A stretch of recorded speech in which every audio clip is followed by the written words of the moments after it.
नमस्कार। पहलगाम में हुए आतंकी हमले के बाद केंद्र सरकार और सेना एक्शन मोड में है। जहां एक और सरकार ने पाकिस्तान के खिलाफ कई डिप्लोमेटिक कदम उठाए हैं, तो वहीं दूसरी तरफ सुरक्षा एजेंसियों ने हमले के जिम्मेदार पाकिस्तानी और लश्कर आतंकियों की पहचान करने के साथ ही कार्रवाई तेज कर दी है।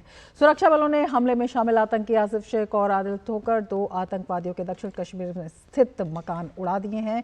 केंद्रीय गृह मंत्री अमित शाह ने सभी राज्यों के मुख्यमंत्रियों से बात कर सभी पाकिस्तानी नागरिकों को वापस भेजने का निर्देश दिया है, लेकिन पाकिस्तानी हिंदू नागरिकों को जारी लॉन्ग टर्म वीजा रद्द नहीं किए जाएंगे। और कश्मीर के बांदीपुरा में अगर उसकी बात करें तो सुरक्षा बलों ने कई आतंकियों को घेरा। एलओसी पर पाकिस्तानी फायरिंग का भारतीय सेना दे रही है मुंहतोड़ जवाब, और साथ ही खास रहा है आर्मी चीफ का कश्मीर दौरा भी। और इसी एक्शन पर आज हम करेंगे चर्चा। मैं हूं रमा त्यागी, मेरे साथ जुड़ेंगे खास मेहमान भी।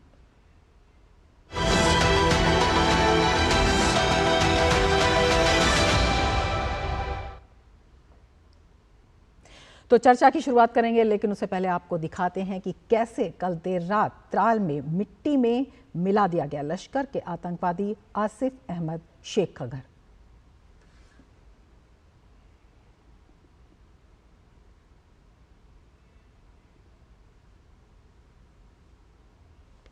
मैं हूं और ये घर है आसिफ शेख का। जैसा आप देख सकते हैं, इसको डिमोलिश कर दिया गया है और कहा जा रहा है आसिफ शेख का हाथ जो है वो पहलगाम के अटैक में था। और ये उसका घर है जिसको एक कंट्रोल्ड ब्लास्ट के जरिए इसको कल उड़ाया गया। और आप देख सकते हैं ये तमाम नज़ारा घर का ये हाल है। और यहाँ पर आप देख सकते हैं ये पूरा उड़ा दिया गया है इसको। आसिफ शेख अभी गायब है और उसके घर वालों का कहना है कि हमने उसको 3 साल से नहीं देखा है। तो ये हाल है यहाँ पर आसिफ शेख के घर का। और कहा जा रहा है कि आसिफ शेख का जो सूत्र है वो ये बता रहे हैं कि आसिफ शेख का हाथ इंटेलिजेंस को ये मालूम चला है कि पहलगाम के अटैक में था। कैमरामैन मोहित उइके के साथ मैं विशाल बरिस्टो, डीडी न्यूज़, त्राल। और इसके साथ ही गृह मंत्रालय ने भी लिया है बड़ा फैसला। केंद्रीय गृह मंत्री अमित शाह ने सभी राज्यों के मुख्यमंत्रियों से बात की और पाकिस्तानियों की पहचान कर तुरंत वापस भेजने को कहा। तो ये अपने आप में बड़ा फैसला और ये दिखाता है कि किस तरह से हर मोर्चे पर सरकार ले रही है एक्शन। पाकिस्तानी नागरिकों के खिलाफ ये बड़ी कार्रवाई है और सभी राज्यों के मुख्यमंत्रियों से बातचीत कर केंद्रीय गृह मंत्री ने उन्हें वापस भेजने को कहा है। तो एमएचए ने पाकिस्तानी नागरिकों के वीज़ा रद्द होने की जानकारी दी और भारत सरकार ने 24 अप्रैल 2025 को पाकिस्तानी नागरिकों को वीज़ा जारी करने की सेवाएं तत्काल प्रभाव से निलंबित करने का निर्णय लिया। और यह भी साफ कर दिया इसके साथ ही कि पाकिस्तानी हिंदू नागरिकों को जारी लॉन्ग टर्म वीज़ा रद्द नहीं किए जाएंगे।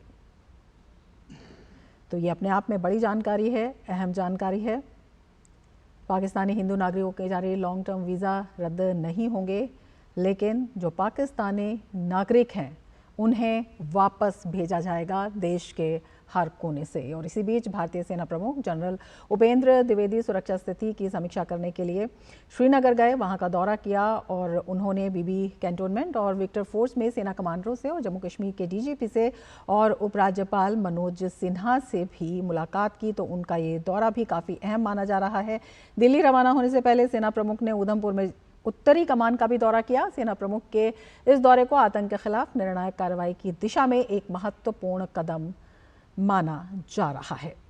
तो तमाम मोर्चों पर सरकार ले रही है एक्शन और सेना भी है एक्शन मोड में। पहलगाम आतंकी हमले को लेकर सरकार ने भारत पाकिस्तान के बीच सिंधु जल समझौते को भी स्थगित कर दिया और इसे लेकर गृह मंत्री अमित शाह के आवास पर आज एक अहम बैठक हुई। बैठक में जल शक्ति मंत्री सीआर पाटिल, विदेश मंत्री डॉक्टर एस जयशंकर समेत कई वरिष्ठ केंद्रीय मंत्री मौजूद रहे। तो हर मोर्चे पर पाकिस्तान को और आतंक के आकाओं को घेरने की तैयारी, घेरने के कदम हर मोर्चे पर सरकार दिख रही है एक्शन मोड में और तमाम मोर्चों पर उठाए जा रहे हैं कदम, लिए जा रहे हैं निर्णय, क्योंकि किसी भी कोने में दुनिया के आतंकवादी हों उन्हें बख्शा नहीं जाएगा और एक एक जो सवाल है उसका जवाब लिया जाएगा। खून के एक एक कतरे का हिसाब लिया जाएगा। इसी पर हम चर्चा करेंगे। हमारे साथ खास मेहमान जुड़ चुके हैं। अपने मेहमानों से मैं आपका परिचय करा देती हूँ। प्रवेश कुमार मिश्रा हमारे साथ जुड़े हुए हैं, फॉर्मर एडीजी बीएसएफ हैं, और हमारे साथ मोहन भंडारी जी भी जुड़े हुए हैं। अपने सभी मेहमानों का हम स्वागत करते हैं। और हमारे साथ हमारे वरिष्ठ सहयोगी अखिलेश सुमन जुड़े हुए हैं न्यूज़ रूम से, और हमारे साथ अश्विनी मिश्रा भी श्रीनगर से जुड़े हुए हैं। अश्विनी, सबसे पहले आपके पास आना चाहेंगे और आपसे जानना चाहेंगे, अश्विनी हमारे साथ जुड़ेंगे लेकिन जो हमारे मेहमान हैं वो हमारे साथ जुड़े हुए हैं। भंडारी जी, आपके पास सबसे पहले आना चाहेंगे और आपसे हम समझना चाहेंगे कि तमाम ये जो कदम उठाए जा रहे हैं, ये जो निर्णय लिए जा रहे हैं, कितने ज़रूरी हैं और आतंक के खिलाफ ये कितना बड़ा एक मोर्चा है? जहाँ तक पाकिस्तान के साथ ये आतंकवाद का सवाल है, तो ये आतंकवाद की शुरुआत 20 अक्टूबर 1947 से शुरू हुई, जबकि इन्होंने कबायलियों के रूप में श्रीनगर के ऊपर हमला किया था। उसके बाद ये 47-48 के युद्ध में, फिर 65, फिर 71, फिर 99, और उसके बाद हर एक लड़ाई में हारने के पश्चात भी यह आतंकवाद उनकी स्टेट पॉलिसी के रूप में चलता रहा। पाकिस्तान की जो भी विदेश नीति है या जो भी नीति है वो आतंकवाद के ऊपर ही मुनहसर है।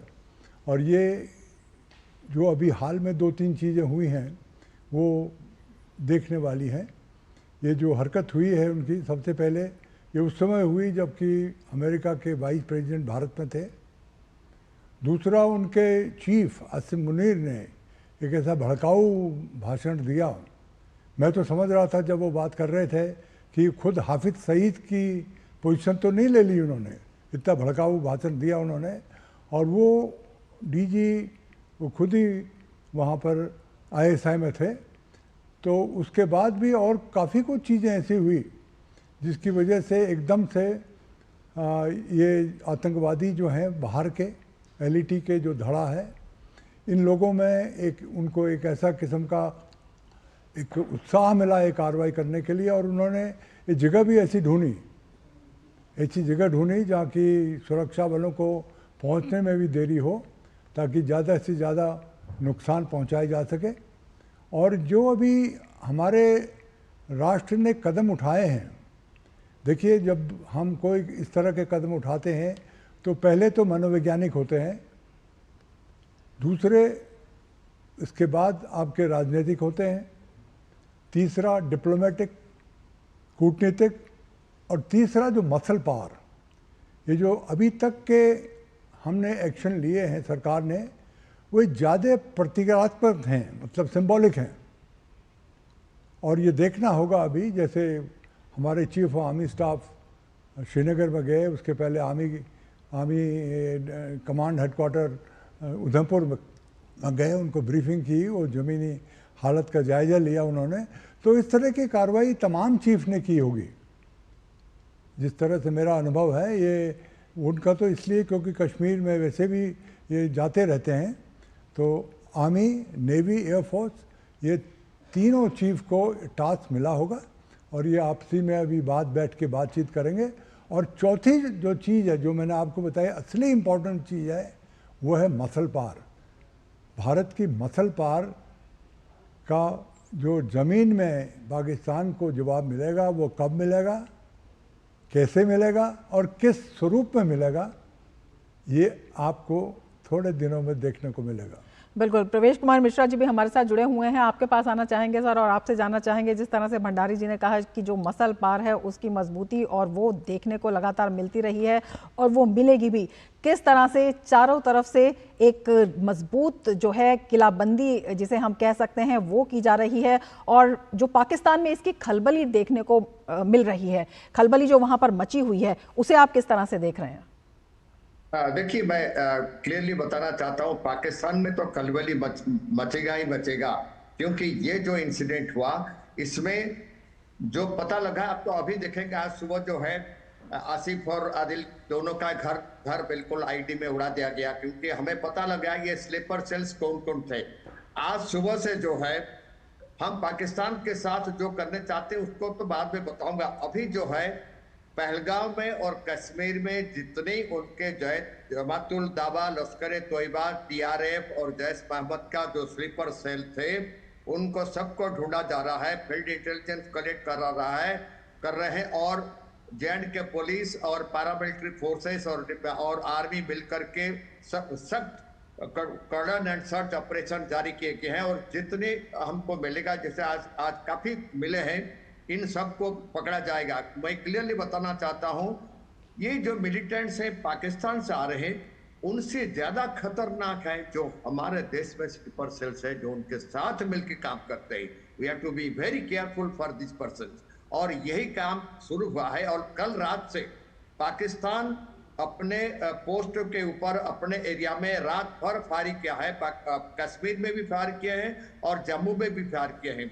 आर्मी और बीएसएफ ने कठुआ और रामबन और कश्मीर बॉर्डर में इसका जवाबी कार्रवाई किए हैं और बड़ा तगड़ा जवाबी कार्रवाई किए हैं। अब मैं बताना चाहता हूं कि जहां जहां पर से पाकिस्तान फायरिंग कर रहे थे, वो बीओपी बिल्कुल धुल मिल गया है कल रात में और आज सुबह। जवाबी कार्रवाई बहुत अच्छा हो रहा है। और अभी जो है पाकिस्तान में, उनको पता है, हमारा प्राइम मिनिस्टर जो बोले थे कल मधुबनी में, बिहार में जो बोले थे, उनका जो टोन था, उनका जो नोट था, और अंग्रेजी में जो उन्होंने पूरा वर्ल्ड एरिना को बताया और पाकिस्तान को जो सतर्क रहने के लिए बताया कि जो इनके पीछे प्लानिंग कर रहा था, हम उनको छोड़ेंगे नहीं, ये बिल्कुल करेंगे। और इसलिए हमारा आर्मी ने भी बिल्कुल चर्चा जारी रखेंगे। लेकिन अभी एक ब्रेकिंग न्यूज आ रही है, वो हम आपको बता देते हैं। केंद्रीय गृह सचिव गोविंद मोहन ने सभी राज्यों के मुख्य सचिवों के साथ वीडियो कॉन्फ्रेंसिंग की है और उनसे पाकिस्तानी नागरिकों पर आवश्यक कार्रवाई करने को कहा है। तो राज्यों से आवश्यक कार्रवाई करने को कहा गया है। हमारे संवाददाता सुधाकर दास हमारे साथ जुड़ गए हैं। सुधाकर, क्या कुछ जानकारी और कड़े कदम उठाए जा रहे हैं? देखिए, ये एक फॉलो अप मीटिंग है। हम जानते हैं कि आज सुबह केंद्रीय गृह मंत्री अमित शाह की तमाम राज्यों के मुख्यमंत्रियों से बात हुई थी और सीसीएस का एक जो फैसला था 48 घंटे के अंदर पाकिस्तान के नागरिकों को देश छोड़ने के लिए, क्योंकि उनके सभी वीजा रद्द कर दिए गए थे, तो उस पर कदम उठाने का उन्होंने गृह मंत्री से आग्रह किया था। उसके बाद गृह सचिव ने ये राज्य के मुख्य सचिवों के साथ ये बैठक की है, वीडियो कॉन्फ्रेंसिंग के जरिए बैठक हुई है और उसी पर एक प्रभावी सख्त कदम उठाने का आग्रह किया है। आपको पता है कि जो मेडिकल वीजा है उसके लिए 29 अप्रैल का समय जरूर तय किया गया है। इसके अलावा हम जानते हैं डिप्लोमेटिक टाइज घटाए गए हैं, तो उसके लिए भी एक मियाद तय की गई है। तो मेडिकल वीजा, डिप्लोमेटिक वीजा और ऑफिशियल वीजा छोड़कर बाकी जिस भी वीजा के अंतर्गत कोई भी पाकिस्तानी नागरिक देश में रह रहा है उसको तुरंत देश छोड़ना होगा। और इसके लिए आवश्यक कदम उठाने के लिए राज्यों को निर्देश दिए गए हैं केंद्रीय गृह सचिव के द्वारा। हम जानते हैं कि एक प्रोसेस होता है रमा, जब पाकिस्तानी नागरिक वीजा पर आता है तो उसको लोकल पुलिस स्टेशन में रिपोर्ट करना होता है, इसकी जानकारी देनी होती है। तो ये जानकारी तमाम राज्यों को है कि उनके राज्य में कौन सा पाकिस्तानी नागरिक कहाँ है, तो उनको इत्तला की जाए, उनको इन्फॉर्मेशन दिया जाए और उनको कहा जाए सख्ती से कि वो तुरंत देश छोड़े या उसके बारे में तमाम अगर उपाय करने की जरूरत है तो वो उपाय किए जाए। तो इस तरह का निर्देश इस बैठक में केंद्रीय गृह मंत्री की तरफ से दिया गया है और राज्यों से इसमें सहयोग करने के लिए कहा गया है। रमा, बिल्कुल, राज्यों को सहयोग करने के लिए कहा गया है। हमारे साथ हमारे वरिष्ठ सहयोगी अखिलेश सुमन भी जुड़े हुए हैं। अखिलेश जी, आपके पास आना चाहेंगे और आपसे समझना चाहेंगे कितनी जरूरी ये कार्रवाई और किस तरह से इस पूरी प्रक्रिया को अंजाम दिया जाएगा। राज्यों के साथ वीडियो कॉन्फ्रेंसिंग से बातचीत कर इस बारे में कहा गया और उससे पहले भी एमएचए ने ये निर्देश जारी किए थे। देखिए रमा, जो अभी मुझे जानकारी मिली है कि तकरीबन 5 बजे तक पाकिस्तान के जो 215 नागरिक यहाँ से वापस जा चुके हैं और भारत के नागरिक जो पाकिस्तान में थे उसमें से करीब 415-416 के करीब वो वापस आ गए, क्योंकि दोनों देशों ने एक दूसरे देशों के नागरिकों को अपने अपने देश लौटने का फैसला किया है, उनका वीज़ा वापस ले लिया है। लेकिन इसके अलावा एक बात यह है कि जो भारत ने एक उसमें करेक्शन किया है, उसमें एक जो एक्सप्लेनेशन दिया है कि जो हिंदू है, जो पाकिस्तान के हिंदू हैं जो भारत में हैं लॉन्ग टर्म वीज़ा पे, उनको जाने के लिए नहीं कहा जाएगा। मतलब जो हिंदू हैं जो लॉन्ग टर्म वीज़ा पे हैं और जो यहाँ रह रहे हैं उनको कहा जाएगा कि आप चाहे तो रह सकते हैं। उसमें और भी सूत्रों की खबर है कि शॉर्ट टर्म वीज़ा पे जो भी जाता है, पहले पाकिस्तान का जो भी हिंदू नागरिक है वो शॉर्ट टर्म वीज़ा पे आता है और लॉन्ग टर्म में अप्लाई करता है, उसके बाद वो रहता है। तो जो लॉन्ग टर्म के लिए अप्लाई किए हैं उन पर भी ये बातें लागू होगी। तो ये अभी तक की स्थिति है। लेकिन तीसरी जो स्थिति है कि देखिए जो अंतर्राष्ट्रीय स्तर पे भी इसके लिए काम किया जा रहा है। जैसे कल विदेश सचिव विक्रम मिस्री ने तकरीबन 50 देशों के राजदूतों से बात की थी। आज विदेश मंत्री जयशंकर ने भी तकरीबन कह सकते हैं कि 10 देशों के राजदूतों से बात की है। उसके अलावा 13 देशों के राष्ट्राध्यक्षों और सरकारों के प्रमुखों ने आज प्रधानमंत्री नरेंद्र मोदी से फोन पर बात की है। तो घरेलू स्तर पे जो किया जा रहा है वो गृह मंत्री अमित शाह के नेतृत्व में चल रहा है। उधर उपेंद्र द्विवेदी वहाँ पे गए हैं, सीमा की स्थिति की जानकारी ले रहा है। लेकिन विदेश स्तर पे भी जो तैयारियां हो सकती है, क्योंकि देखिए केवल स्लीपर सेल्स की बात नहीं है, बात ये भी है कि सीमा पार से जो घुसपैठ है वो कभी भी हो सकता है और पाकिस्तान पे इस पर सब तरफ से अंतर्राष्ट्रीय दबाव बनाना बहुत ही जरूरी है। बिल्कुल, बहुत ही जरूरी है। और एक और ब्रेकिंग न्यूज आ रही है जो हम बताना चाहेंगे। पाकिस्तानी तस्करों की एक और बड़ी साजिश को नाकाम कर दिया है। भारत पाकिस्तान सीमा के पास बारूद का एक बड़ा जखीरा बरामद हुआ है। सरहद के नजदीकी गांव साहोवाल से बारूद का जखीरा बरामद हुआ है और खेतों में 4.5 किलो RDX, 5 हैंड ग्रेनेड्स बरामद किए गए हैं, 5 पिस्तौल, 8 मैगजीन, 220 राउंड, 2 बैटरी और रिमोट कंट्रोल भी बरामद कर लिए गए हैं। BSF और पुलिस ने सारे सामान को कब्जे में ले लिया है। पुलिस और BSF की तरफ से ये तलाशी अभियान चलाया जा रहा था। तो पाकिस्तान की हर साजिश को नाकाम कर दिया गया है और तस्करों की ये एक बड़ी साजिश है जिसे भारत पाकिस्तान सीमा पर नाकाम कर दिया गया है। और हमारे संवाददाता अश्विनी मिश्रा भी हमारे साथ जुड़े हुए हैं श्रीनगर से। अश्विनी, आपके पास आना चाहेंगे और आपसे जानना चाहेंगे, जिस तरह से लगातार जो आतंकवादी हैं उन पर नकेल कसी जा रही है, लश्कर के आतंकियों के घर जो हैं वो नेस्ता नाबूद किए गए हैं, इसके साथ ही LOC और बॉर्डर पर भी जो सेना है लगातार मोर्चा ले रही है और लगातार हर साजिश को नाकाम करे, क्या कुछ असर इसका घाटी में दिखाई दे रहा है? निश्चित तौर से रमा, और सबसे बड़ी बात यह है कि आज खुद सेना प्रमुख उपेंद्र द्विवेदी यहाँ पर थे। श्रीनगर वो पहुंचे 10 बजे के आसपास बदामी बाग कैंटोनमेंट एरिया में उन्होंने 15 कोर कमांडर के साथ बैठक की, सेना के उच्च अधिकारियों के साथ बैठक की। जो नॉर्दर्न कमांड है उसके भी जो लेफ्टिनेंट जनरल थे वो भी यहाँ पर मौजूद थे। स्थिति की पूरी समीक्षा की गई। पहलगाम हमले के बाद जो सुरक्षा स्थिति है, सुरक्षा की चुनौतियां और साथ ही साथ इन्फिल्ट्रेशन की कोशिशें हैं सीमा पार से, और आज पाकिस्तान ने नाइट आर्म से जो है LOC पर सीज फायर वायलेशन भी किया है, जिसका भारत ने माकूल जवाब दिया है।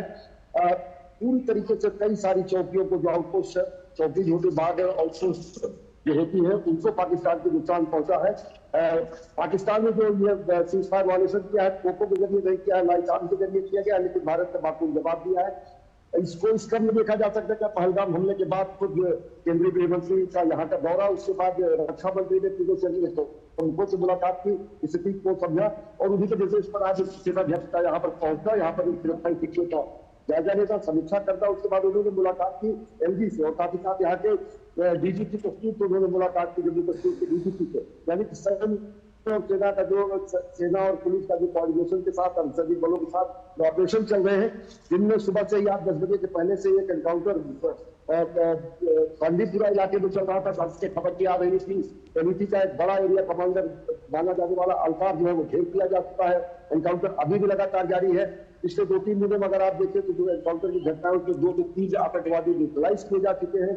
इसकी पूरी स्थिति यह है कि पाकिस्तान के जो भी नापाक हरकतें हैं उसका माकूल जवाब हम राजनीतिक तौर से, हम रणनीतिक तौर से, डिप्लोमेटिक तौर से, राजनयिक तौर से सीमा पर जो है कि उसके नापाक हरकतों का माकूल जवाब देते हुए पूरी तरीके से भारत इसका कर रहा है। तो सबसे कि पाकिस्तान अलग थलग पड़ा है। पाकिस्तान से भी आवाम से ये आवाज, पूर्व सैन्य अधिकारियों से ये आवाज साफ तौर से खुलकर सामने आ रही है कि पाकिस्तान अपनी अंदरूनी सियासत से कहीं पार पाने के लिए इस तरीके से उसके जघन्य में बर्बर आतंकवादी हमला ISI के जरिए यहाँ पर कराया है। कि पाकिस्तान के भी कई पूर्व सैन्य अधिकारी भी कर रहे हैं। तो आप ये मान के चले कि स्थितियां श्रीनगर की। हाँ, एक चीज मैं और कहूंगा, आज उमर अब्दुल्ला ने बैठक की है ट्रेनर्स के साथ और साथ ही साथ जो यहाँ के ट्रेड यूनियन है, टैक्सी यूनियन है, टूरिज्म के लोगों के साथ। उसके बाद उन्होंने प्रेस कॉन्फ्रेंस करते हुए बताया कि जम्मू कश्मीर का निजी इंदर चौधरी किसी के बारे में मुतमईन रहता ही नहीं था। वो मानता था कि सबसे एक और सबसे गलत ड्राफ्ट है, यानी कि भारत का सिटीजन संधि हमेशा जम्मू कश्मीर में खारिज किया था। उन्होंने कहा कि एक स्वर में सभी राजनीतिक दलों की बैठक में केंद्र सरकार के सभी बिल्कुल हर मोर्चे पर की जा रही है मजबूत घेराबंदी। अश्विनी, इस चर्चा को हम जारी रखेंगे, लेकिन उससे पहले वक्त है एक ब्रेक का। आप बने रहिए डीडी न्यूज के साथ।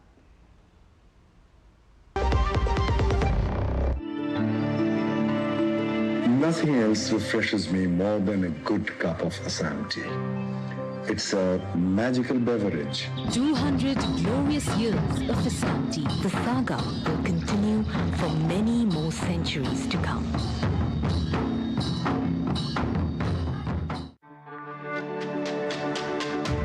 मेरी पसंद, मेरी पसंद, मेरी पसंद, मेरी पसंद, हमारी पसंद, हम सबकी पसंद। मजबूत देश का मजबूत सरिया हो गया स्टील। ब्रेक के बाद फिर से आपका स्वागत है हमारे खास कार्यक्रम में, और हमारे साथ जुड़े हुए हैं खास मेहमान भी इस कार्यक्रम में। भंडारी जी, आपके पास आना चाहेंगे और आपसे समझना चाहेंगे जिस तरह से तमाम मोर्चों पर सक्रिय और कड़े कदम उठाए जा रहे हैं, और जिस तरह से हम बात भी कर रहे थे, प्रधानमंत्री मोदी ने जो आतंक के खिलाफ एक ऐलान किया, उसकी गूंज जो है पूरे विश्व में सुनाई दे रही है, और तमाम विश्व आज प्रधानमंत्री के साथ खड़ा है। आतंक के मोर्चे पर भारत के लिए एक कितनी बड़ी, एक मजबूत, जिसे हम कह सकते हैं एक मजबूत प्लेटफॉर्म पर भारत और इसके साथ ही पाकिस्तान पर कितना बड़ा ये एक दबाव बनता चला जा रहा है?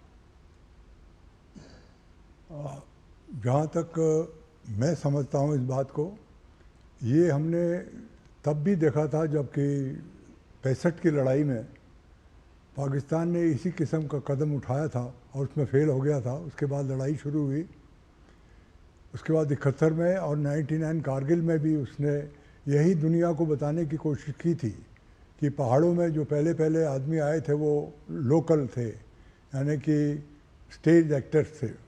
तो जहाँ तक पाकिस्तान का सवाल है, इसमें कोई दो राय नहीं है। जितने भी आतंकवाद जो है, मैंने आपको पहले भी बताया, it is a part of the state policy, ये उनके जीन्स में है। और ये जब 71 की लड़ाई में वो हारे और बांग्लादेश का जन्म हुआ, तो पाकिस्तान के कोर कमांडर्स, पाकिस्तान के जो भी सैन्य लोग हैं, वो आज तक यही कहते हैं कि हमने भारत से प्रतिशोध लेना है, भारत से बदला लेना है। तो इस तरह की कार्रवाइयाँ ये क्यों करते हैं जम्मू कश्मीर में ख़ास तौर पे? क्योंकि एक तो डेमोग्राफिक उनको फ़ायदा मिलता है, वहाँ के जो लोकल जो स्लीपर सेल हैं वो लोकल सपोर्ट बहुत ज़्यादा है। और ये कोई नई बात नहीं है, ये दुर्भाग्य की बात है कि एक हमले में आज 28 लोगों की मृत्यु हुई, बहुत दुखद है ये। लेकिन जिस तरह से हमारी सरकार ने अभी एक्शन लिया है, जैसा मैंने आपको बताया कि जो भी अब तक एक्शन लिया है वो मेनली मनोवैज्ञानिक है, प्रेशर है पाकिस्तान के ऊपर। तो मैं देख रहा था आपके उसमें भी, और पाकिस्तान ये दबाव में दिखाई भी दे रहा है, जिस तरह की जो खलबली वहां पर मची हुई दिखाई दे रही है, जिस तरह की स्टेटमेंट्स वहां से आ रही हैं। प्रवेश जी, आपके पास आना चाहेंगे और आपसे जानना चाहेंगे, चाहे इंडस ट्रीटी हो उसको स्थगित करने की बात हो, चाहे पाकिस्तान की तरफ से जो शिमला समझौते पर लगातार गीदड़ भभकियां दिए जा रही हैं, लग रहा है कि अपने ही जाल में अपने आप कहीं ना कहीं पाकिस्तान फंसता जा रहा है और इससे और ज्यादा एक्सपोज हो रहा है। बिल्कुल, आप देखिए सिंध रिवर ट्रीटी जो हमने बंद कर दिया है, इसका असर पाकिस्तान को अभी 2 महीने, अभी समर चल रहा है, 2 महीने में इसका असर पाकिस्तान में देखने को मिलेगा। पाकिस्तान का पंजाब प्रोविंस में जितने फार्मर्स हैं वहां पर बिल्कुल सूखा पड़ जाएगा, और सब जो है आवाम जनता जो है वहां पर पाकिस्तान गवर्नमेंट के खिलाफ में नारा लगाएंगे। ये होने जा रहा है। दूसरा है शिमला समझौता का जो चुक्ति था, अगर वह रद्द कर दिए, उसमें भारत के ऊपर कोई असर पड़ने वाला नहीं है, हमारे ऊपर कोई असर नहीं पड़ेगा। दूसरा, उन्होंने पाकिस्तान का एयर स्पेस हमको बंद कर दी है। तो मैं बताना चाहता हूं, जब हमारे प्रधानमंत्री जी अभी जेडा से वापस आ रहे थे, क्या वो पाकिस्तान एयरबेस से आए? वही पाकिस्तान का एयरबेस इस्तेमाल नहीं करेगा, ना भारत को पाकिस्तान के एयर स्पेस जरूरत है। हम पाकिस्तान एयर स्पेस डेवलप करना नहीं चाहते, लेकिन ये जो चीज हुआ है, जो सिंध समझौता को जो ब्लॉक किया गया है, ये पाकिस्तान को जरूर इकोनॉमिकली हिट करेगा। पाकिस्तान को अभी इकोनॉमिकली हिट करना चाहिए। पाकिस्तान को जो ऑयल आ रहा है, बिल्कुल पूरा असर इसका पाकिस्तान पर पड़ेगा। इसी वजह से पाकिस्तान की तरफ से इस तरह की बयानबाजी जो है लगातार की जा रही है। अखिलेश जी, एक बहुत छोटा सा सवाल आपसे भी करना चाहेंगे, किस तरह से पाकिस्तान पर, क्योंकि शिमला समझौते का पाकिस्तान ने कभी पालन नहीं किया है और जिस तरह से इंटरनेशनल दबाव है और उसमें न्यूयॉर्क टाइम्स की जो एक रिपोर्ट है उस पर लताड़ भी लगाई गई है, तो इंटरनेशनली भी जो भारत की सेह है आतंकवाद के खिलाफ, उसको और मजबूती इससे दिखाई देती है। अखिलेश जी। या निश्चित तौर पे देखिए, एक बहुत ही अविस्मरणीय बात है कि अमेरिका की जो फॉरेन अफेयर्स हाउस कमेटी है, जो हमारे यहाँ स्टैंडिंग कमेटी होती है, उसी तर्ज पे वहाँ पे की हाउस कमेटी होती है, उस हाउस कमेटी ने न्यूयॉर्क टाइम्स के अखबार के मुख्य पेज पर छपी हुई खबर में जहाँ मिलिटेंट्स लिखा हुआ था, उन्होंने टेररिस्ट लाल कलम से लिखा है और उसे उन्होंने ट्वीट किया है। और ये जो हाउस कमेटी है, ऐसा नहीं है कि केवल रिपब्लिकन है, रिपब्लिकन के लीडरशिप में है, उसके अध्यक्ष है, लेकिन उसमें डेमोक्रेट भी है। और सर्वसम्मति से अमेरिका के इस हाउस कमेटी द्वारा यह करके मिलिटेंट की वजह टेररिस्ट लिख के न्यूयॉर्क टाइम्स के लिए ट्वीट किया गया है। तो आप समझ सकते हैं कि किस तरह से दुनिया का जो सबसे ताकतवर मुल्क है, जिसने 9/11 जैसा आतंकवादी हमला झेला है, और उसके अंदर आज कैसा कॉन्शसनेस बढ़ा है कि जो आदत थी कुछ मीडिया के एक सेक्शन की, अंतर्राष्ट्रीय मीडिया के एक सेक्शन की, कि अगर उनके खिलाफ कोई आतंकवादी घटना होती है तो वो आतंकवाद है, लेकिन किसी दूसरे के खिलाफ आतंकवादी घटना होती है